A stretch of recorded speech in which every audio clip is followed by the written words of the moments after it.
Jadi dari swasta tahun ini ada beberapa target yang kita bidik, yaitu ada bangunan industri yang sedang dalam pembicaraan, kemudian juga mostly adalah kebanyakan di commercial building.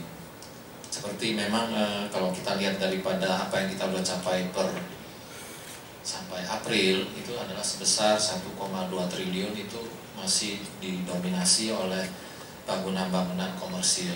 Antara lain saat ini yang masih cukup baik berjalan ini adalah bangunan hunian apartemen, high-rise building, itu yang marketnya masih lumayan.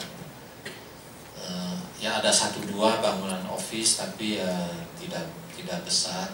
Jadi majority sekarang marketnya ini adalah masih di apartemen yang strata title, dan di samping itu di daerah-daerah tertentu ada proyek-proyek hotel yang masih cukup bagus. Kemudian yang industri juga industri tertentu, apakah itu menyangkut industri F&B dan consumer product, itu yang masih relatif berjalan dengan baik.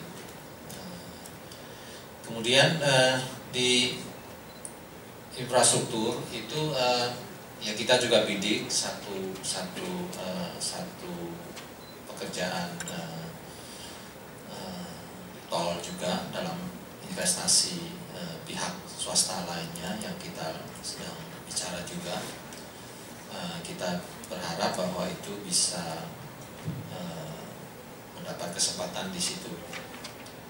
Dan tadi dikatakan bahwa untuk proyek pemerintah bagaimana, kita tetap partisipasi membidik juga untuk investasi dalam tol. Cuman ini kalau ini lebih ke karena ini kan merupakan suatu proses, jadi masuk di bidang investasi, kemudian baru di bidang konstruksi. Jadi kalau itu pun kalau misalnya tahun ini kita berhasil, akan muncul di konstruksinya di tahun depan.